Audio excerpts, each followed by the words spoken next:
High বন্ধু, এই যে শোল মাছ দিয়ে আর এই যে কচু সিদ্ধ করে রেখেছি, কচু দিয়ে শোল মাছের দিয়ে কচু দিয়ে আজকে একটা রেসিপি হবে। তো আপনাদের কাছে শেয়ার না করলে ভালো লাগছে না। এই যে শোল মাছটা ভাজা হয়ে গেছে, বড়িটা ভাজা হয়ে গেছে, কচুটাও সিদ্ধ করে নিয়েছি। আর এই যেখানে মশলার পেস্ট করা হয়ে গেছে, জিরে আর কাঁচা লঙ্কা। আর এই যে কড়াইতে তেল দিয়ে দিয়েছি, তেল করে দিয়ে দিলাম।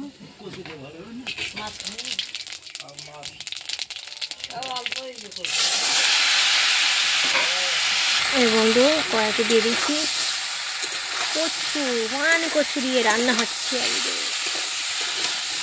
এই যে আমার ভাঙা চুড়ো উনুন বন্ধু, ভেঙে গিয়েছে উনুনটা, ঠিক করা কীভাবে ঠিক একবার করেছি, তাও হচ্ছে না বন্ধু। এবার দিয়ে দেবো মশলা,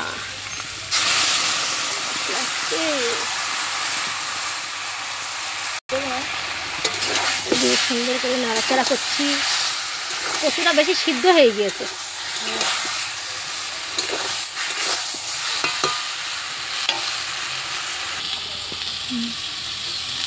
হলুদের গুঁড়ো দিয়ে দিচ্ছি বন্ধু, স্বাদ মতো লবণ,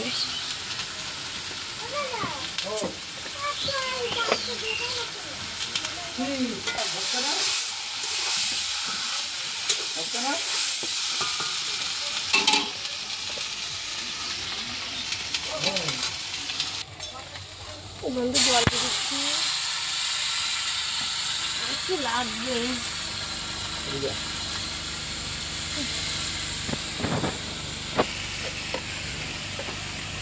এখানে?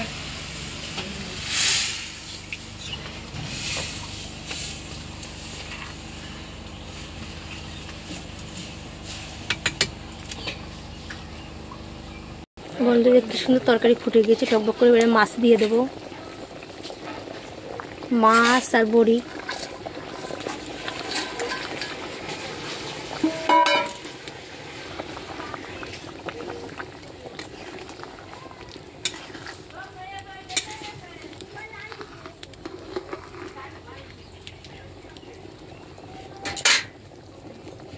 বন্ধু দেখেন কি সুন্দর তরকারি ফুটছে টকবক করে। আমার এই উনুনটা খুব সুন্দর জলে।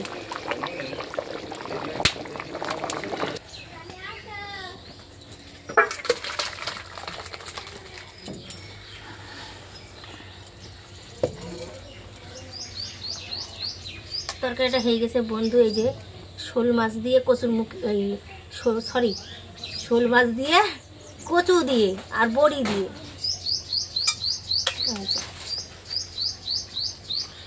রান্নাটা কমপ্লিট। আপনারা বাড়ি ট্রাই করবেন।